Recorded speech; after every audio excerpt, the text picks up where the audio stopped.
agora o programa que você, eleitor, vai poder conhecer melhor o seu candidato, tanto a vaga de governador, senador, deputado federal ou deputado distrital. E hoje, nos nossos estúdios, nós recebemos uma mulher muito guerreira, Luzia de Paula, o nome dela, candidata a deputada distrital agora em 2010. Luzia de Paula é mineira. Aos 7 anos, saiu de casa para trabalhar. Aos 12 anos, começou a alfabetização e hoje é uma professora de renome aqui na cidade de Brasília. Luzia de Paula, uma história realmente de uma mulher que lutou, que venceu, né, que hoje é referência. Como que foi essa sua história em Minas, de passagem para Brasília? É uma história de muita luta, de muito esforço. Eu nasci de uma família de 12 irmãos. 11 ainda estão vivos. Somos 8 mulheres. Então, como a minha alfabetização já foi muito tardia, porque nós morávamos na roça, no interior de Minas Gerais, e quando a oportunidade de ir para a escola já chegou bem tarde. A nossa alfabetização, de minha, dos meus irmãos, foi feita assim com um esforço muito grande. A mãe, ela pegava o papel que vinha embrulhado no pano, e ali ela fazia os caderninhos. E quando faltava o lápis, ela pegava um pedaço de carvão e fazia a pontinha naquele pedaço de carvão, e com aquele pedaço de carvão nós começávamos a escrever. E o que chamou a atenção em Brasília? Com que idade você chegou aqui? Eu cheguei em Brasília aos 16 anos. E o que me chamou a atenção foi a necessidade de estudar. Eu já tinha, quando vim para Brasília, eu tinha terminado o 4º ano primário e queria dar continuidade aos estudos. Então foi quando, num esforço e numa luta muito grande dentro da nossa história de vida, de muita dificuldade, me trouxe até Brasília junto com uma tia, numa congregação religiosa, onde eu vim dar continuidade aos meus estudos. Nessa época, né, um pouco depois que você chegou em Brasília, veio o sonho de formar o Centro Comunitário da Criança. O que é esse centro? Isso antes de eu me formar professora. O Centro Comunitário da Criança é uma instituição sem fins lucrativos que, devido às necessidades, né, com as crianças pequenas, eu não tinha onde deixar as crianças para dar continuidade aos estudos, não tinha onde deixar as crianças para trabalhar. Aí veio a necessidade de criar um espaço para deixar os meus próprios filhos, e minha realidade era muito parecida com a realidade da maioria das mulheres da nossa comunidade. O que não mudou muito hoje, porque hoje nós temos grande deficiência de vaga de creche. Só a Ceilândia, nós temos uma carência assim, incomparável por vaga de creche, por necessidade da mãe de deixar a criança em algum espaço para que ela possa estudar, trabalhar, e não existe, porque não existe ainda, embora seja uma garantia na Constituição, o artigo 208 da Constituição garante isso, mas nós não temos creche.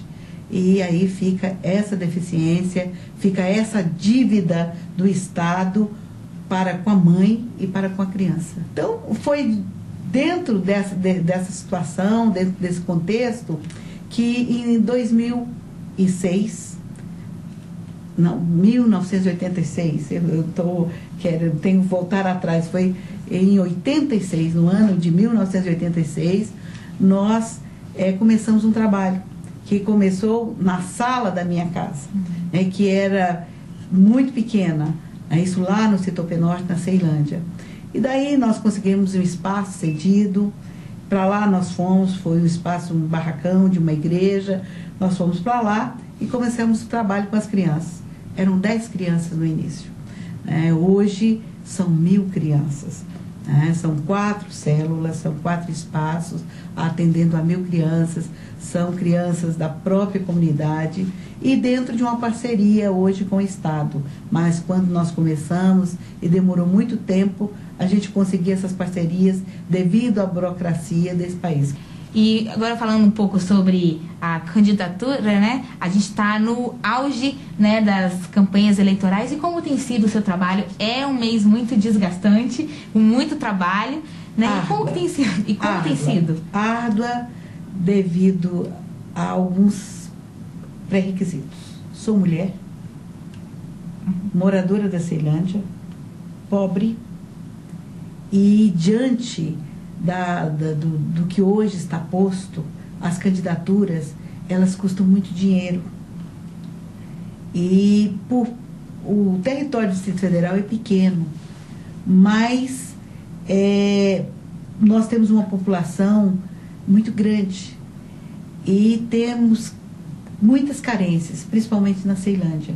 A Ceilândia é uma cidade, uma das maiores do Distrito Federal, é o segundo maior colégio eleitoral do Distrito Federal, e a Ceilândia, ela não consegue eleger seus representantes, porque são muito malvados conosco. Parece até que só existe voto na Ceilândia. Nessa época, todos que não têm base, não têm história e que apenas está na política por aventura, vão para a Ceilândia. E vão com um poder financeiro muito grande.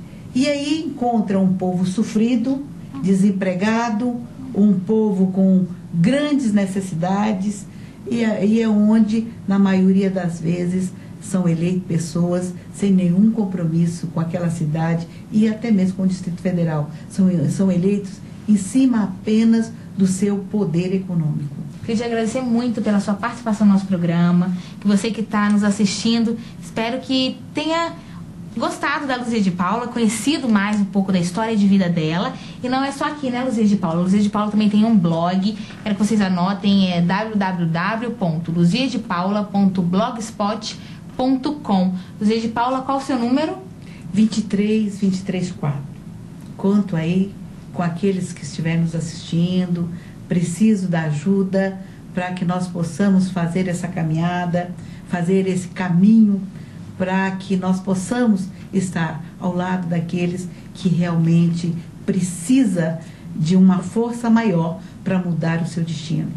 Então, lembrando que mesmo que você queira conhecer mais um pouco a história da Luzia de Paula, é só acessar o blog dela, que é www.luziadepaula.blogspot.com. Né, Luzia? Muito obrigada a você pela participação. Eu quero agradecer nesse momento, PSTV, a você pelo carinho, por me conduzir, porque essa é uma ferramenta difícil de ser usada. É muito simples, mas a gente aprende com quem está sendo entrevistado também. Obrigada mesmo, Luzia de Paula, pelo carinho e pelo carisma. Obrigada a todos os nossos telespectadores que vão estar aí nos acessando, e nossos agradecimentos por ter a paciência de conhecer a história dessa humilde mulher. Você, eleitor, então, não deixe de conhecer mais a história de vida, a história de opiniões e perspectivas dos seus candidatos, tanto a governador, senador, deputado federal, deputado distrital, aqui na cidade de Brasília, assim como presidente também. Aqui no programa Espaço Político, nós vamos estar trazendo todos os dias um candidato para que você conheça mais um pouco da história e das propostas. Eu aguardo você amanhã, no mesmo horário, às 8 horas da noite.